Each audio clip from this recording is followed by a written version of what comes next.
One is after coming out with the Switch OLED, right? The Switch 2 is going to go back to being an LCD, which is a shocker. Things are solidifying with regards to the Switch 2. This is a story from GamerRant. This is the latest Switch 2 updates. And I've seen videos that we're definitely looking at 2024 September this year for launch, which I thought is great because we're still also looking at this year the updated Xbox console coming out. We talked about that story last year. September launch makes sense right in time for the start of school or the new semester, whatever you want to call it. There are two interesting things. One is after coming out with the Switch OLED, right?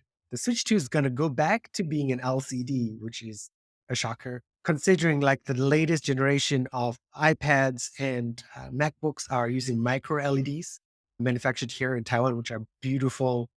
It is the best looking technology available for monitors at the moment. And you didn't even want to go to the top. Fine. You still want to use OLEDs, which is the standard for monitor technology these days. That's pretty terrible. The next thing I saw was that the price point is going to be $450, something along those lines.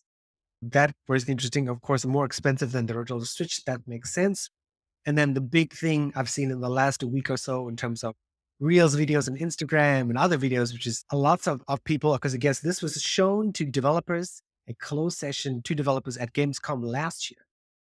And all the developers off the record came out saying, this is an iteration. So this is more like a Switch Pro rather than a Switch 2.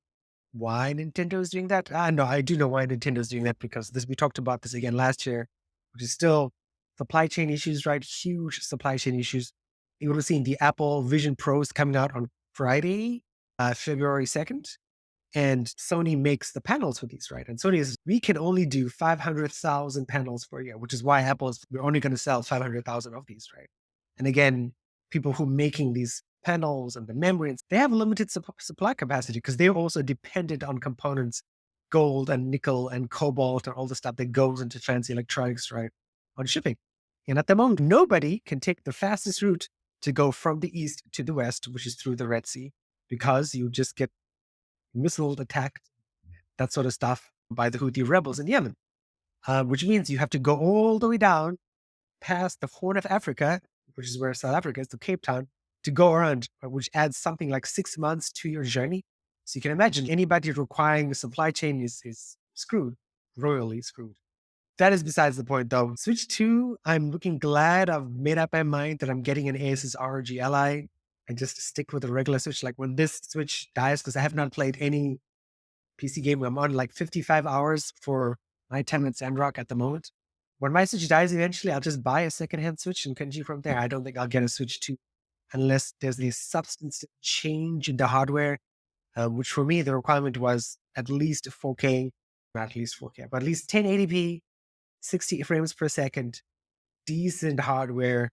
But it looks like the Switch 2 is not going to be that, which is sad.